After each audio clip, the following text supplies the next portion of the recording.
Yeah, I'm Don Geyer, lead game designer for Legends of Aethereus. So what was the driving force behind the creation of Legends of Aethereus? Well, the driving force behind Legends of Aethereus was that, a bunch of us got together, we wanted to make a game we wanted to play. We loved RPGs, we loved co-op, and we were really looking to add like something else or something different, and that was really the combat system. So we wanted to have physics-based combat, we wanted to have more interaction, and we really wanted to try and have a different kind of interaction when you're fighting with enemies, so that you could really have basically based on your own skill.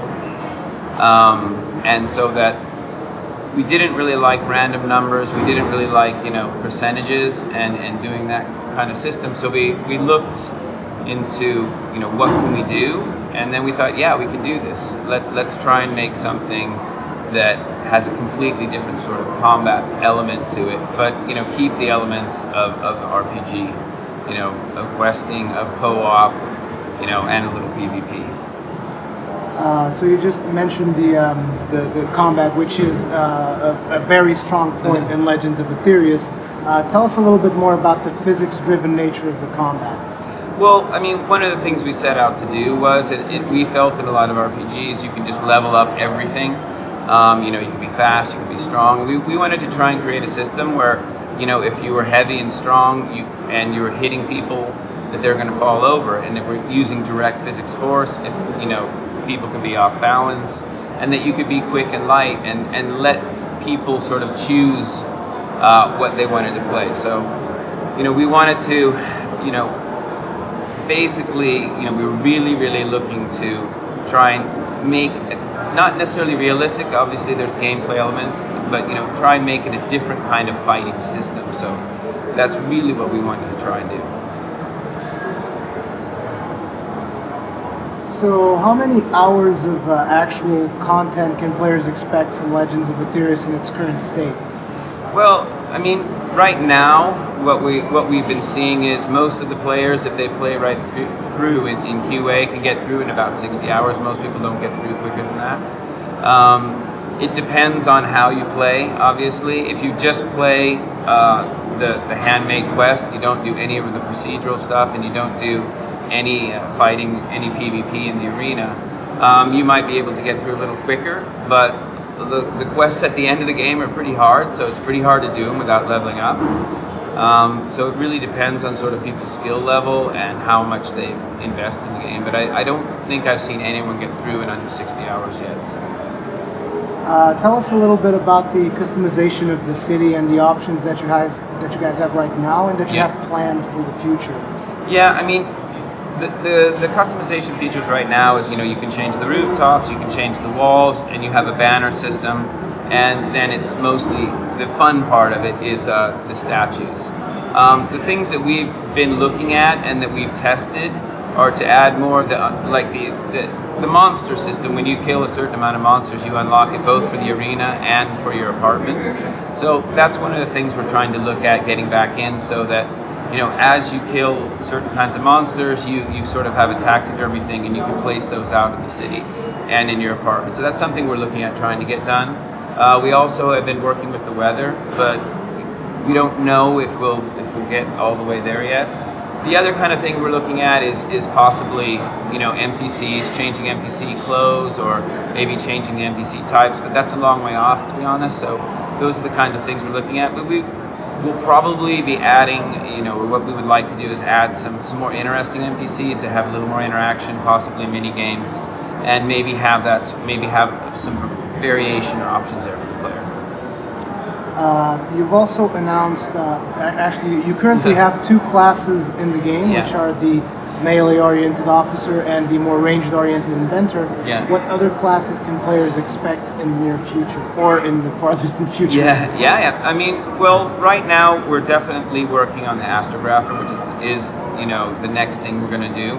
If we do something after that, I'm not 100% sure, but we'll probably look at how the game balances once we throw the astrographer in.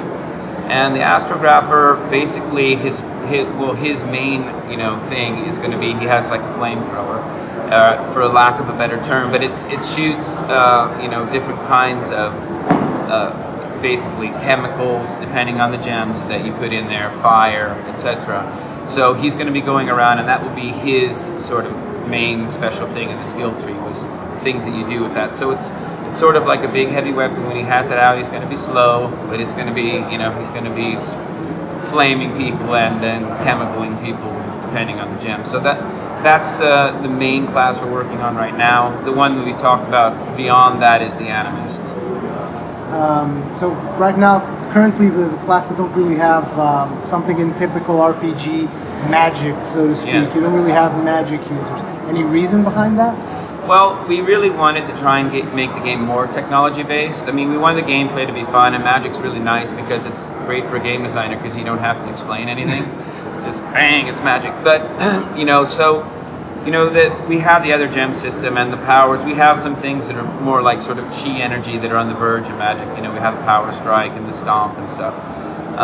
But we really wanted to, especially the inventor class, we wanted to be sort of more gadget-based, and the idea that the other gems are basically have power that power stuff, and that you don't really have just unexplainable magic. So we wanted to try and kind of keep a cohesive world of, I wouldn't say completely magic-free, because we do have some kind of things on the verge of it, but be more based on gadgets and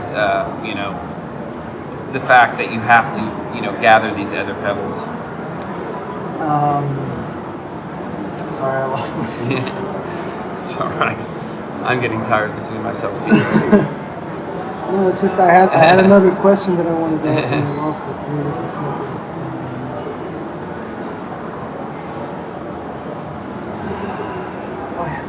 You've mentioned procedural quests. Can you tell us a little bit about procedural quests? Right. So our procedural quest system right now is we have 2 or 3 sorts of procedural systems that we built in there. So when you go up to the quest giver that gives you procedural quests right now, you basically have a list and you can choose if it's easy or if it's hard. So where we're going with that is we're going to make it so it's more customization to the quest itself. So since we have a pretty high scarcity on some materials, what we want the players to be able to do is go to the procedural quest giver and basically say, I want to go look for this material or this item or this gem, and I want it to be this hard and I want it to be this long. So give them some parameters there.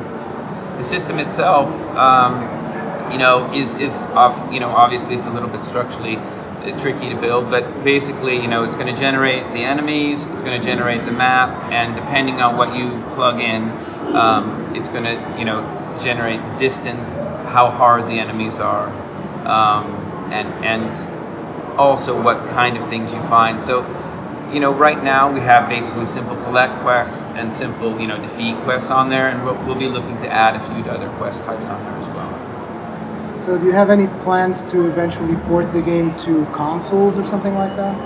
Well, I mean, we've talked about porting the game to console because we're on Unity. That's one of the great things about Unity. It's not incredibly difficult to do actual port. The controls will be the tricky part, to actually make it. But right now we're really focused on the PC audience. We feel like the game is basically made more for PC type players. I mean, we would love to take the combat and the crafting system to other audiences, to console or to other audiences outside the PC. But for right now, we're sort of really focused on trying to just tighten it up and make it really good for PC gamers.